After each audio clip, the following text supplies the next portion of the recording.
천지 만물을 지으신 하나님, 그리고 그 만물을 또한 섭리하시는 하나님이신데요. 그러다 보니 지음받은 피조물로서 또한 섭리하시는 그 섭리 속에 살고 있는 모든 만물들은, 여기 온 땅이여 라고 말하고 있는데, 모든 피조물은 하나님 앞에 찬송과 영광을 돌림이 마땅하다. 피조물로서 창조주에게 이 온 땅을 말하고 있습니다. 그래서 하나님을 특별히 찬양해야 되는데 2절에 보면 그의 이름의 영광을 찬양하고 영화롭게 찬송할지어다 그랬습니다.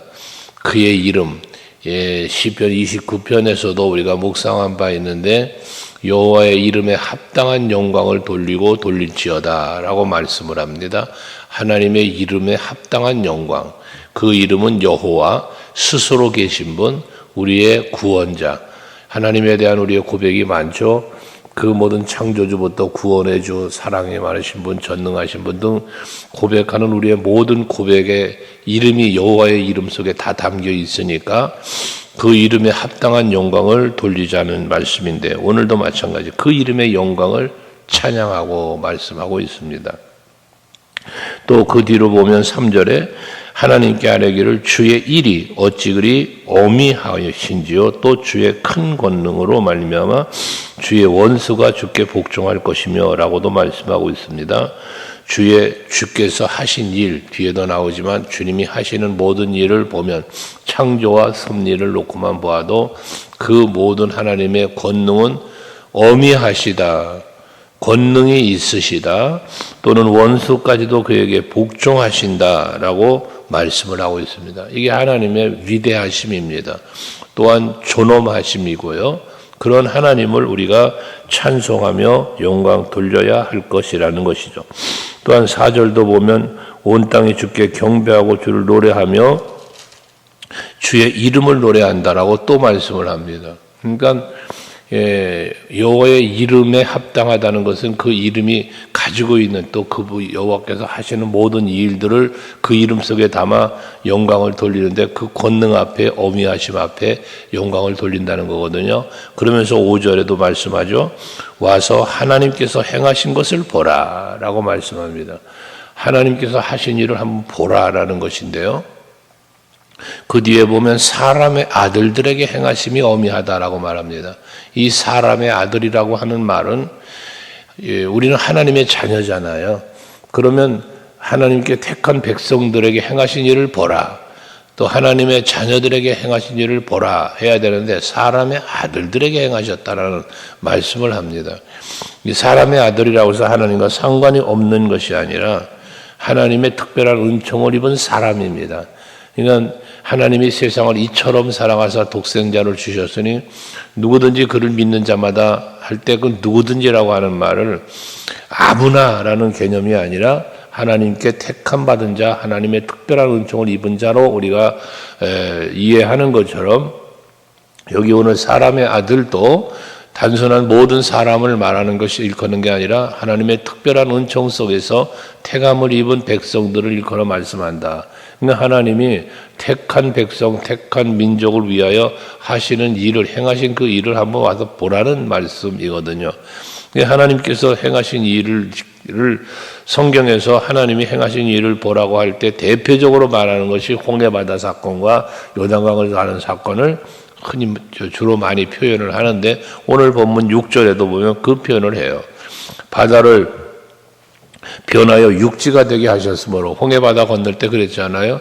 바다를 가르시고 마른 땅이 되게 했다. 그 땅을 건너가는데 육지처럼 건너갔지 않았어요? 하나님이 하신 일이에요, 이게. 또 그 강을 우리가 걸어서 강을 건너고 라고 말씀하잖아요. 요단강이 갈라져서 건너가는 것, 사건을 또 말하는 거죠. 이게 하나님이 행하신 일을 대표적으로 말합니다. 이 위에에도 하나님이 하신 일은 얼마나 크고 많습니까?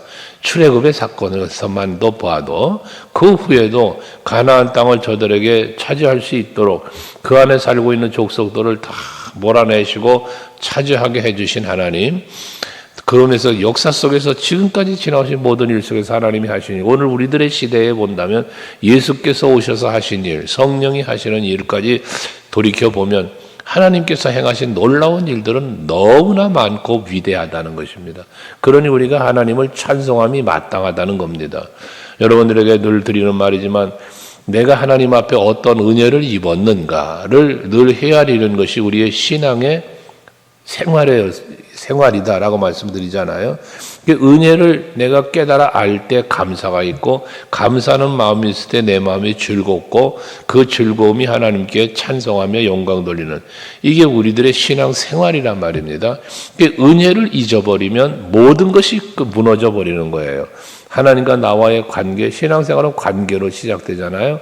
하나님과 나와의 관계가 막혀 있었던 관계를 예수 십자가의 보혈의 은총으로 그 죄를 사하심으로 막혔던 관계가 열려지는 관계가 되었고 우리가 하나님께 나아갈 수 있는 길이 열렸고 라고 말씀하고 있는 거 아닙니까? 이것이 우리를 위하여 하나님께서 행하신 일이라는 겁니다. 사사기서 2장에 보면 여호수아가 죽고 그 다음 세대를 말할 때 다른 세대라고 표현하면서 저들은 하나님이 하신 일을 알지 못하는도다라고 말하잖아요. 그러니까 하나님이 어떠한 일을 하셨는지를 저들은 알질 못했다는 거예요.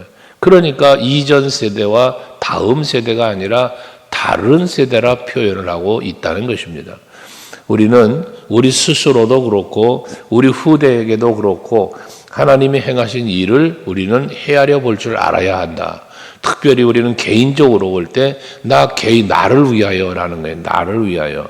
여기 본문에도 보면 온 땅이여 하면서 하나님을 찬송할 걸 말하지만 뒤에 13절 이하에 보면 내가 하면서 이 개인적인 이 시편은 96편은 저자가 미상인데 이 내가 하나님을 찬양할 것에 대해서 이야기하지 않습니까? 이 중요한 거예요.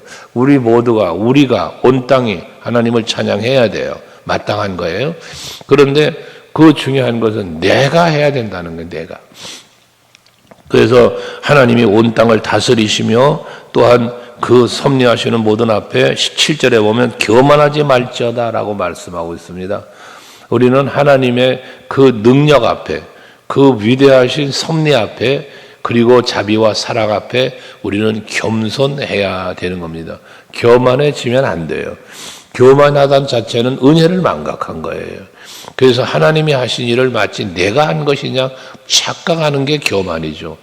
그래서 내가 사는 것은 하나님의 은혜로 살고 있음을 늘 바울처럼 고백할 수 있는 심령. 이게 겸손한 신앙입니다.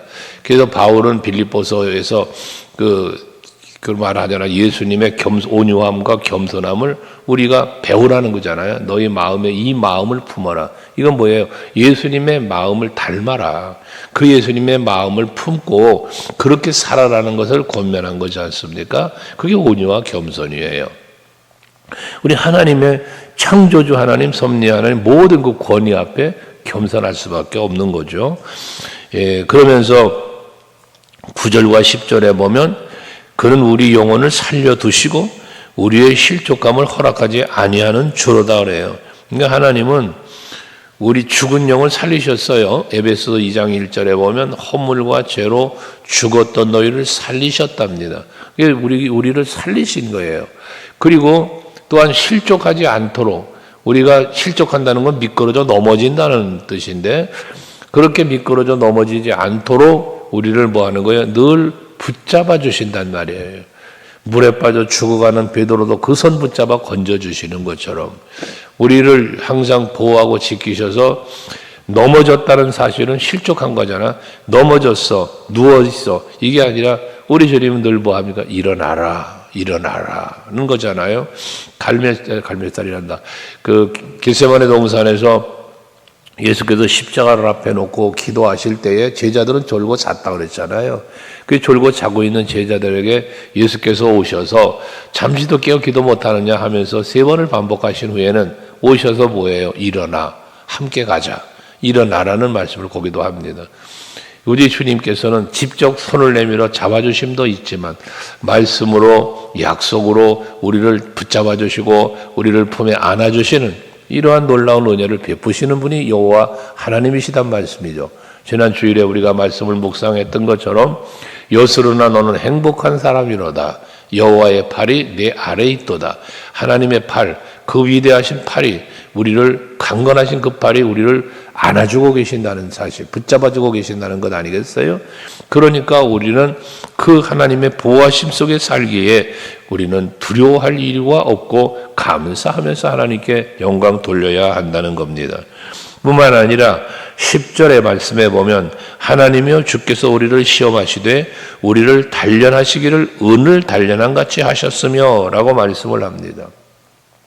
하나님은 우리를 단련하신다라는 말씀을 합니다. 이 단련하시는 이유가 무엇 때문에 단련하십니까? 단련은 보화를 캘 때 그 단련의 과정은 재련한다 이렇게 말하잖아요. 불순물을 제거시키는 거예요. 그래서 캐내고 발견해서 캐낸 다음에는 그것을 재련하여 단련시키고 그 다음에 이제는 그것을 가지고 제품을 만드는 거 아닙니까? 그래서 커팅한다 이런 표현들을 하는데 그런 과정을 거쳐서 우리가 아름답다고 착용하기도 하고 보관하기도 하는 그런 보화가 나오는 거지 않습니까? 바로 하나님이 이 택한 자들을 위하여 단련하시는, 시험하시고 단련하시는 이유는 그 믿음을 더 강건하게 만들기 위하여. 그래서 금 같은 믿음, 여기 은이라 표현했는데 그와 같은 믿음으로 깨끗하게 재련되어진, 불순물이 제거된 깨끗하고 정결한 모습의 신앙의 사람을 만드시려고 하나님은 단련하신다는 겁니다.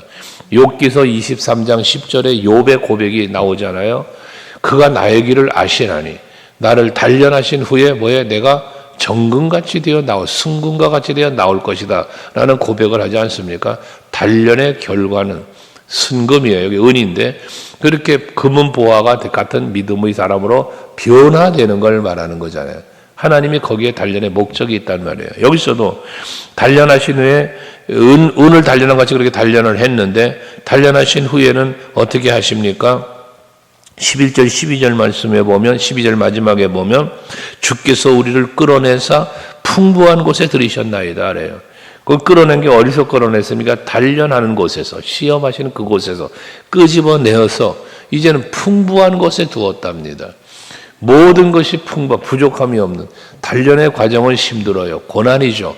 그러나 그 고난이 끝난 뒤에 하나님은 건져내셔서 풍부한 곳에 두어 누림의 자리에 놓으셨단 말씀입니다. 욥기서에서 나타나는 것처럼 엄청난 그 단련을 하신 후에 욥에게 하나님께서 뭐합니까? 갑절의 복을 주셨다라는 말씀을 하잖아요.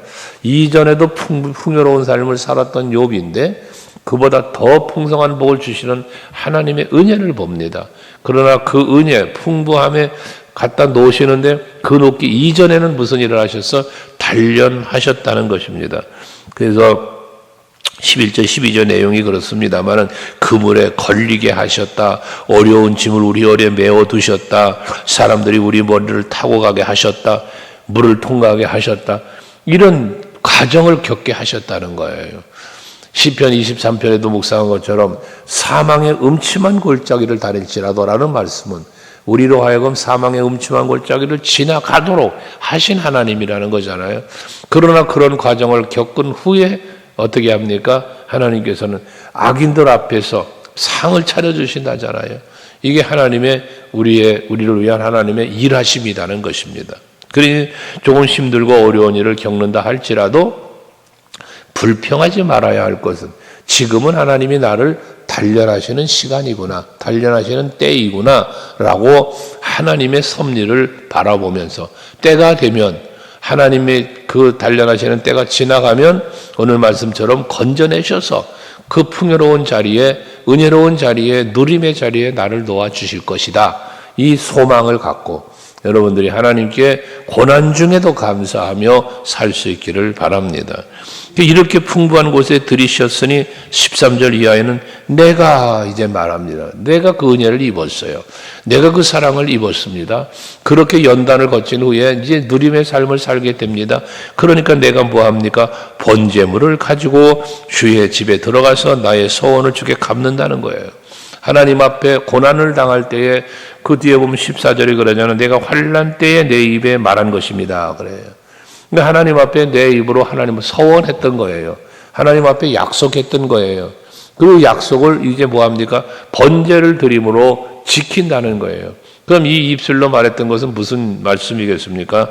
내가 이 환난을 지나가면 여호와 하나님 앞에 제사를 드리겠습니다 라는 그런 것 고백을 하지 않았겠습니까? 그러니까 번제물을 가지고 가서 하나님 앞에 제사를 드린다는 거예요. 그 서운한 걸 갚기 위해서 그랬다는 것이죠.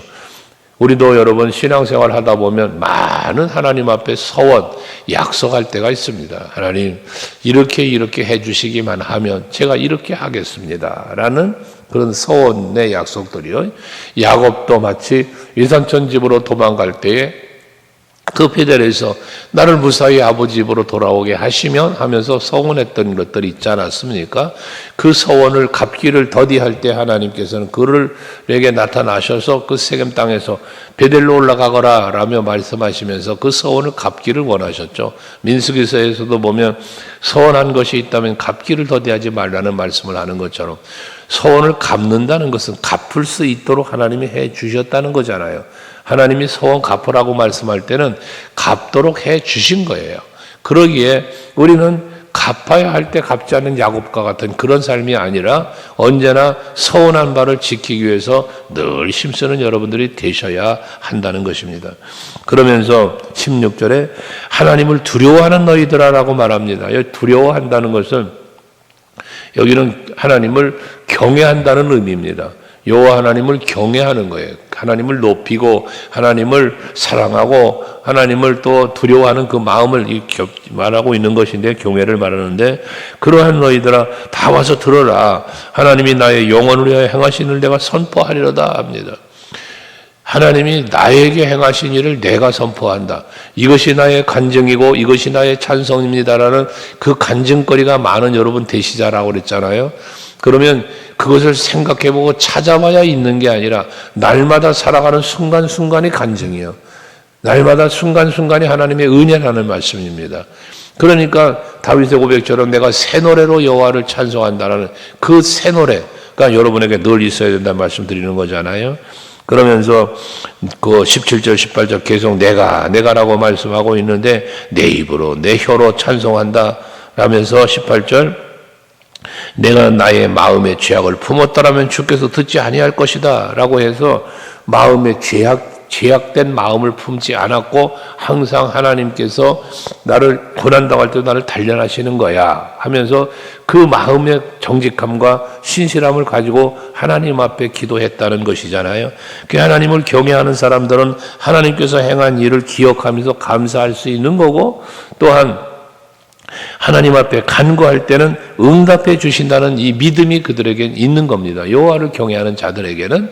그래서 결과적으로 마지막 20절에 보면 하나님을 찬송하리로다. 그가 내 기도를 물리치지 아니하시고 그의 인자하심을 여기서 거두지도 아니하셨다 해서 늘 하나님 앞에 기도할 때면 응답도 주셨고 늘 시선을 돌리키지 아니하시고 붙잡아 주시고 곁을 떠나지도 아니하시고 졸지도 아니하시고 주무시지도 않으시면서 이들을 지키셨고 돌봐주셨던 그 행하신 일, 하나님이 하신 일을 바라보면서 감사와 찬송을 돌리고 있다는 말씀이잖아요.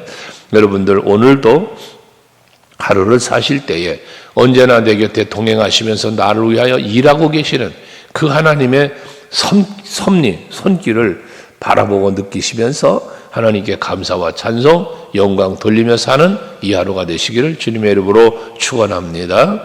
기도하겠습니다.